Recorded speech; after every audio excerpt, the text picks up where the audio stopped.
ನಮಸ್ಕಾರವ welcome and welcome back to my YouTube channel HFK life style. ಇನ್ನೂ ಯಾರೆಲ್ಲ ನನ್ನ YouTube ಚಾನಲ್ನ ಸಬ್ಸ್ಕ್ರೈಬ್ ಮಾಡ್ಕೊಂಡಿಲ್ಲ ಪ್ಲೀಸ್ ಸಬ್ಸ್ಕ್ರೈಬ್ ಮಾಡ್ಕೊಳ್ಳಿ. ಹಾಗೆ ಪಕ್ಕದಲ್ಲಿ ಕಾಣೋ ಬೆಲ್ ಬಟನ್ ಕೂಡ ಕ್ಲಿಕ್ ಮಾಡಿ. ಹೀಗೆ ಮಾಡೋದ್ರಿಂದ ನಾನು ಮಾಡೋ ವಿಡಿಯೋದ ಎಲ್ಲ ಫಸ್ಟ್ ನೋಟಿಫಿಕೇಷನ್ ನಿಮಗೆ ಬರುತ್ತೆ. ನನ್ನ ಮಗಳು ಫೋಟೋಶೂಟ್ಗೆ ಅಂತ ಹೇಳಿ ರೆಡಿ ಮಾಡ್ಕೋತಾ ಇದ್ದೆ. ಈ ಥೀಮಲ್ಲಿ ಫೈನಲ್ ಲುಕ್ ಈ ಥರ ಬಂದಿತ್ತು. ಕೊಬ್ಬರಿ ಚಟ್ನಿ ಪುಡಿ ಸೂಪರ್ ಆಗಿತ್ತು. ಟೇಸ್ಟು ಬಿಸಿಯನ್ನು ಹಾಕೊಂಡು ತಿಂತಾ ಇದ್ವಿ. ಎಲ್ಲರೂ ಚೆನ್ನಾಗಿದ್ದೀವಿ ಅಂತ ಅಂದ್ಕೊಂಡಿದ್ದೀನಿ. ನಾನು ಕೂಡ ಸೂಪರ್ ಆಗಿದ್ದೀನಿ ಆ್ಯಂಡ್ ಎಲ್ಲರೂ ಚೆನ್ನಾಗಿರಲಿ ಅಂತ ನಾನು ಕೇಳ್ಕೊತಾ ಇವತ್ತಿನ ವ್ಲಾಗ್ನ ಸ್ಟಾರ್ಟ್ ಮಾಡೋಣ. ಇವತ್ತಿನ ವ್ಲಾಗ್ ಏನಪ್ಪ ಅಂತ ಹೇಳಿದ್ರೆ ಸಿಂಪಲ್ ಆಗಿ ಈಗ ಹಾಸ್ಟೆಲಲ್ಲಿ ಇರ್ತವೆ ಅಥವಾ ಬ್ಯಾಚುಲರ್ಸ್ ಇರ್ತವೆ, ಡೈಲಿ ಕುಕ್ ಮಾಡ್ಕೊಳಕ್ಕೆ ಆಗ್ತಾವಲ್ಲ, ಅವ್ರಿಗೋಸ್ಕರ ನಾನು ಕೆಲವೊಂದು ಸಿಂಪಲ್ ರೆಸಿಪಿನ ಯಾವಾಗಲೂ ಶೇರ್ ಮಾಡ್ತಾ ಇರ್ತೀನಿ. ಸೊ ಇವತ್ತು ನಾನು ಕೊಬ್ಬರಿ ಚಟ್ನಿ ಪುಡಿನ ಶೇರ್ ಮಾಡೋಣ ಅಂತ ಅಂದ್ಕೊಂಡಿದ್ದೀನಿ. ಯಾವ ರೀತಿ ಮಾಡೋದು ಅಂತ. ತುಂಬ ಕಮ್ಮಿ ಇಂಗ್ರೀಡಿಯೆಂಟ್ಸಲ್ಲಿ ತುಂಬ ಟೇಸ್ಟಿಯಾಗಿ ಕೊಬ್ಬರಿ ಚಟ್ನಿ ಪುಡಿನ ಮಾಡ್ಬೋದು. ಅದನ್ನು ಮಾಡಿ ನಾವು ಕಮ್ಮಿ ಅಂತ ಹೇಳಿದ್ವು 1 ತಿಂಗಳು 1.5 ತಿಂಗಳವರೆಗೂ ಇಟ್ಕೊಂಡು ಬಿಸಿ ಬಿಸಿ ಅನ್ನ ಮಾಡಿಕೊಂಡು ಆ ಚಟ್ನಿ ಪುಡಿ ಜೊತೆಗೆ ಸ್ವಲ್ಪ ಎಣ್ಣೆ ಅಥವಾ ತುಪ್ಪ ಯಾವುದಾದ್ರೂ ಆಯಿತು ಹಾಕ್ಕೊಂಡು ತಿಂತಾ ಇದ್ವಿ. ಸೂಪರ್ ಆಗಿರುತ್ತೆ. ಇವಾಗ ಕೊಬ್ಬರಿ ಚಟ್ನಿ ಪುಡಿ ರೆಸಿಪಿನ ಮಾಡೋಣ ಬನ್ನಿ.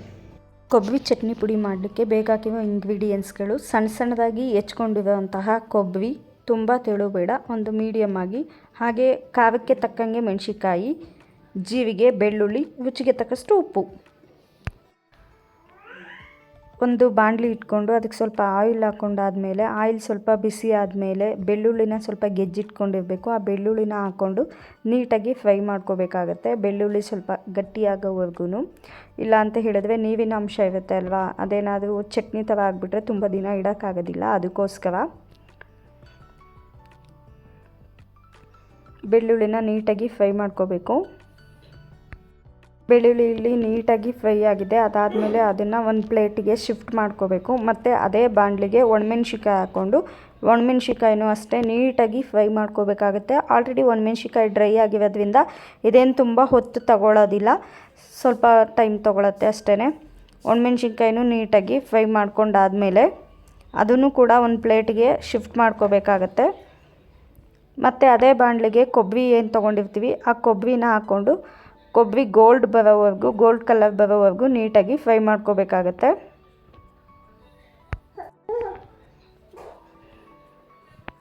ಇಲ್ಲಿ ನೋಡ್ತಾ ಇರ್ಬೋದು ಎಷ್ಟು ಚೆನ್ನಾಗಿ ಬರ್ತಾ ಇದೆ. ಘಮ ಕೂಡ ತುಂಬ ಚೆನ್ನಾಗಿ ಬರ್ತಾ ಇರುತ್ತೆ. ಸೊ ಕೊಬ್ಬರಿ ನೀಟಾಗಿ ಫ್ರೈ ಆದಮೇಲೆ ಆ ಕೊಬ್ಬರಿನೂ ಕೂಡ ಅದೇ ಪ್ಲೇಟಿಗೆ ಎತ್ತಿಟ್ಕೋಬೇಕು. ಮತ್ತು ನಾವಿಲ್ಲಿ ಜೀರಿಗೆ ತೊಗೊಂಡಿರ್ತೀವಲ್ಲ ಅದನ್ನು ಕೂಡ ಹಾಕ್ಕೊಂಡು 1-2 ಸೆಕೆಂಡ್ ಆಡಿಸಿದ್ರೆ ಸಾಕು. ಅದಾದಮೇಲೆ ಬಾಣಲಿ ಬಿಸಿ ಇರುತ್ತಲ್ವ, ಆ ಬಿಸಿಗೆ ನೀಟಾಗಿ ಜೀರಿಗೆ ಬಿಸಿಯಾಗಿ ಹೋಗ್ಬಿಡುತ್ತೆ. ಸೊ ಜೀರಿಗೆನೂ ಬಿಸಿ ಮಾಡಾದಮೇಲೆ ಅದನ್ನು ಕೂಡ ಒಂದು ಸೈಡಿಗೆ ತೆಗೆದಿಟ್ಕೋಬೇಕು. ನಾವು ತುಂಬ ಕಮ್ಮಿ ಇಂಗ್ರೀಡಿಯೆಂಟ್ಸಲ್ಲಿ ತುಂಬ ಟೇಸ್ಟಿಯಾಗಿ ಮಾಡ್ಬೋದು. ಬ್ಯಾಚುಲರ್ಸ್ ಎಲ್ಲ ಆರಾಮಾಗಿ 1-1.5 ತಿಂಗಳವರೆಗೂ ಒಂದು ಬಾಕ್ಸ್ನಲ್ಲಿ ಹಾಕಿ ನೀಟಾಗಿ ಇಟ್ಕೋಬೋದು. ಸೊ ನಿಮ್ಮ ಮನೆಯಲ್ಲೂ ಕೂಡ ಇದೇ ರೀತಿ ಮಾಡಿಸ್ಕೊಂಡೋಗಿ, ಚೆನ್ನಾಗಿರುತ್ತೆ. ಒಂದು ಸಲ ಟೇಸ್ಟ್ ನೋಡಿ. ಜೀರಿಗೆನೂ ಒಂದು ಕಡೆ ತೆಗೆದಿಟ್ಕೊಂಡ್ಮೇಲೆ ನೀಟಾಗಿ ನಾವು ಏನೆಲ್ಲ ಫ್ರೈ ಮಾಡ್ಕೊಂಡಿದ್ವಿ ಅಷ್ಟು ಐಟಮ್ನ ತಣ್ಣಗಾಗೋದಕ್ಕೆ ಬಿಡಬೇಕು.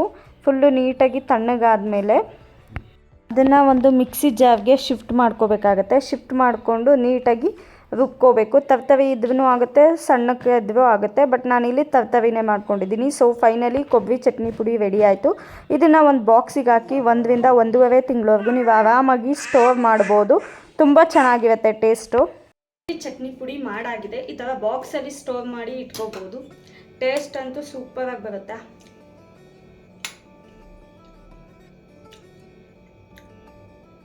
ರೊಟ್ಟಿ ಜೊತೆ ತಿಂದ್ರಂತೂ ಸೂಪರ್ ಆಗಿರುತ್ತೆ. ನಾನು ಸ್ವಲ್ಪ ಖಾರ ಜಾಸ್ತಿ ಮಾಡಿದ್ದೀನಿ. ನಿಮ್ಗೇನಾದ್ರು ಖಾರ ಕಮ್ಮಿ ಬೇಕು ಅಂದರೆ ಮೆಣಸಿನ್ಕಾಯಿನ ಕಮ್ಮಿ ಯೂಸ್ ಮಾಡ್ಕೊಳ್ಳಿ. ಟೇಸ್ಟ್ ಮಾತ್ರ ಸೂಪರ್ ಆಗಿದೆ. ಬಿಸಿ ಅನ್ನಕ್ಕೂ ಕೂಡ ಹಾಕೊಂಡು ತಿಂದು ಟೇಸ್ಟ್ ಹೇಳ್ತೀನಿ. ಇಲ್ಲಿ ಬಿಸಿ ಅನ್ನ ಮಾಡ್ಕೊಂಡಿದ್ದೀನಿ. ಬಿಸಿ ಅನ್ನಕ್ಕೆ ಸ್ವಲ್ಪ ಕೊಬ್ಬರಿ ಚಟ್ನಿ ಪುಡಿ ಏನು ಮಾಡ್ಕೊಂಡಿದ್ದೆ ಅದನ್ನು 2-3 ಸ್ಪೂನ್ ಹಾಕ್ಕೊಂಡು ತುಪ್ಪ ಅಥವಾ ಎಣ್ಣೆ ಯೂಸ್ ಮಾಡ್ಬೋದು. ನಾನಿಲ್ಲಿ ಎಣ್ಣೆನೇ ಹಾಕ್ಕೊಂಡಿದ್ದೀನಿ. ಹಾಕ್ಕೊಂಡು ನೀಟಾಗಿ ಕಲಿಸ್ಕೊಂಡು ತಿಂತಾಯಿದ್ರೆ ಟೇಸ್ಟು ಸೂಪರ್ ಆಗಿರುತ್ತೆ. ಸಂಜೆ ಪೂಜೆ ಎಲ್ಲ ಮುಗಿಸ್ತೆ. ನಾವು ಯಾವಾಗಲೂ ಪಾಪುಗೆ ಸ್ವಲ್ಪ ಲೇಟಾಗೆ ಸ್ನಾನ ಮಾಡಿಸ್ತೀವಿ. ಅಂದರೆ ಒಂದು 2 ಗಂಟೆ ಹಂಗೆ ಮಾಡಿಸ್ತೀವಿ. ಬೆಳಗ್ಗೆ ಬೇಗ ಮಾಡಿಸಲ್ಲ, ಸ್ವಲ್ಪ ವೆದರ್ ಥಂಡಿ ಇರುತ್ತಲ್ವ, ಹಾಗಾಗಿ ಬಿಸಿಲು ಬಂದ ಮೇಲೆ ಸ್ನಾನ ಮಾಡಿಸ್ತೀವಿ. ಸೊ ಕನ್ನಡ ರಾಜ್ಯೋತ್ಸವದ ಪ್ರಯುಕ್ತ ಫೋಟೋಶೂಟ್ ಮಾಡಬೇಕು ಅಂತ ಅಂದ್ಕೊಂಡಿದ್ದೀನಿ. ಪಾಪುಗೆ ಯೆಲ್ಲೋ ಮತ್ತು ರೆಡ್ ಥೀಮು ಗೊತ್ತಲ್ವಾ. ಸೊ ನನಗೆ ಗೊತ್ತು, ಹಾಗೆ ಸಿಂಪಲಾಗಿ ಫೋಟೋಶೂಟ್ ಮಾಡಬೇಕು. ಅದನ್ನು ಕೂಡ ಕಂಟಿನ್ಯೂಟಿ ಹಾಕಿರ್ತೀನಿ ವ್ಲಾಗು. ಮಕ್ಳಿಗೆ ಫೋಟೋಶೂಟ್ ಮಾಡೋದು ಸಿಕ್ಕಾಬಟ್ಟೆ ವಿಸ್ಕೋ, ಅವನ್ನ ರೆಡಿ ಮಾಡೋದು ಒಂದು ಪ್ರಾಬ್ಲಮ್ ಆದರೆ, ಕಷ್ಟ ಆದರೆ ಆ ಫೋಟೋಶೂಟ್ಗೆಲ್ಲ ಆರ್ಗನೈಸ್ ಮಾಡ್ಕೊಂಡಿರ್ತೀವಿ, ರೆಡಿ ಮಾಡ್ಕೊಂಡಿರ್ತೀನಿ. ಮಕ್ಕಳನ್ನ ಅಲ್ಲಿ ನಮ್ಮ ಪಾಪುನ ಅಲ್ಲಿ ಮಂಗಿಸಿದ ತಕ್ಷಣ ಕೈ ಕಾಲೆಲ್ಲ ಈಗೀಗ ಮಾಡಿಬಿಡ್ತವೆ. ಆವಾಗ ಮಾಡಿದಾಗ ನಾನು ಏನೆಲ್ಲ ರೆಡಿ ಮಾಡ್ಕೊಂಡಿರ್ತೀನಿ ಅದು ಗೋವಿಂದ ಆಗುತ್ತೆ. ಆದರೂ ಕಷ್ಟಪಟ್ಟು ಫೋಟೋಶೂಟ್ನ ಮಾಡಲೇಬೇಕಲ್ವ, ಯಾಕೆ ಅಂದರೆ ಅದು ಮೆಮೊರಿ. ನಮಗಂತೂ ನಮ್ಮಮ್ಮ ಅವೆಲ್ಲ ಮಾಡಲಿಲ್ಲ. ನಮ್ಮಮ್ಮ ಹೇಳ್ತಿದ್ದಿದ್ದು ಒಂದೇ ಡೈಲಾಗು, ನೀನು ಫೋಟೋಗೆ ಹೋದೆ ಹೊಟ್ಟೆಗೆ ಇಟ್ಟೇ ಇಲ್ಲ, ಇನ್ನು ಫೋಟೋಗೆ ಹೋದೆ ಅಂತ ಯಾವಾಗಲೂ ಬೈಯೋರು. ಬಟ್ ನನ್ನ ಮಗಳಿಗೆ ಹಂಗೆ ಆಗಬಾರ್ದು, ಪ್ರತಿಯೊಂದು ಮೆಮೊರಿ ಉಳಿಬೇಕು ಅಂತ ಹೇಳಿ ನಾನು ಪ್ರತಿಯೊಂದು ಫೋಟೋಶೂಟ್ ಮಾಡ್ತೀನಿ. ಬಟ್ ಈ ಸಲ ದೀಪಾವಳಿಲಿ ಫೋಟೋಶೂಟ್ ಮಾಡೋಕ್ಕಾಗಲಿಲ್ಲ. ಯಾಕೆ ಅಂತ ಹೇಳಿದ್ರೆ ಏನು ಥೀಮಲ್ಲಿ ಮಾಡಬೇಕು ಅನ್ನೋದೊಂದು ಮೈಂಡ್ಸೆಟ್ಟಿಗೆ ಹೊಳಿಲೇ ಇಲ್ಲ.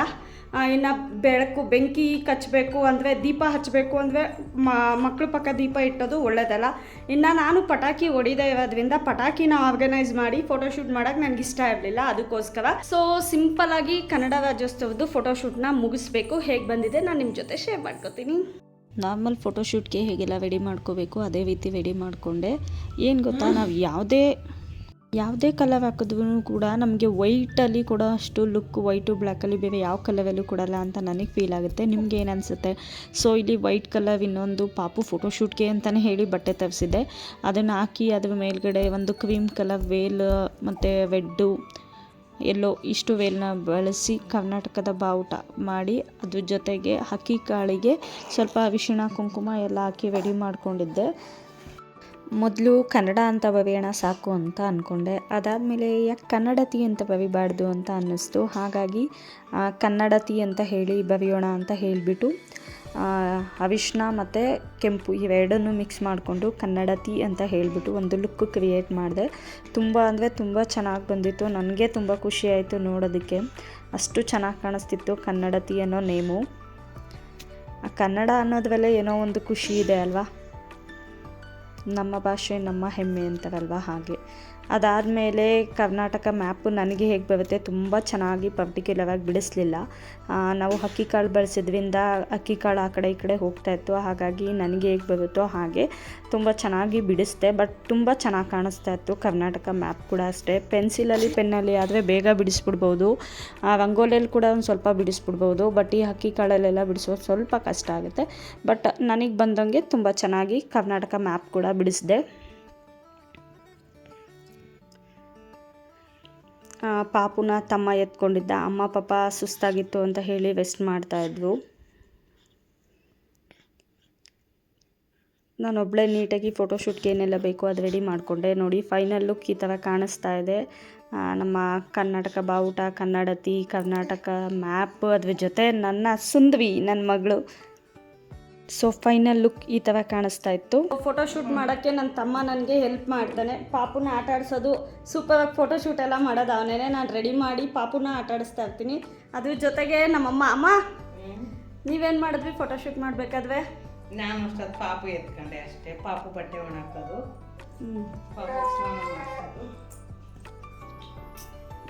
ಅದಕ್ಕೆ ಅಕ್ಕಿಗೆ ಅರಿಶಿಣ ಮತ್ತು ಕುಂಕುಮನ ಮಿಕ್ಸ್ ಮಾಡಿ ಇಟ್ಕೊಂಡಿದ್ದೆ. ಇದು ವೇಸ್ಟ್ ಆಗುತ್ತೆ ಅಂತ ಏನು ತಲೆ ಕೆಡಿಸ್ಕೊಳ್ಳೋ ಅವಶ್ಯಕತೆ ಇಲ್ಲ. ಯಾಕೆ ಅಂದರೆ ಊರಲ್ಲಿ ಕೋಳಿ ಇರೋದ್ರಿಂದ ಎರಡನ್ನೂ ಮಿಕ್ಸ್ ಮಾಡಿ ಇಟ್ಟಿದ್ದೀನಿ. ಊರಿಗೆ ಹೋಗ್ಬೇಕಾದ್ರೆ ಹಸ್ಬೆಂಡಿಗೆ ಕೊಟ್ಟು ಕಳಿಸಿದ್ರೆ ಅವರು ಕೋಳಿಗೆ ಹಾಕ್ತವೆ. ಸೊ ವೇಸ್ಟ್ ಆಗಲ್ಲ ಯಾವುದೂ. ಇದಾಗಿತ್ತು ನನ್ನ ಇವತ್ತಿನ vlog. Thank you so much for watching with lots of love. ಮತ್ತು ನೆಕ್ಸ್ಟ್ ವಿಡಿಯೋದಲ್ಲಿ ಸಿಗೋಣ. ಅಲ್ಲಿವರೆಗೂ take care, bye, love you all, and don't forget to subscribe the channel and click a bell button for more videos.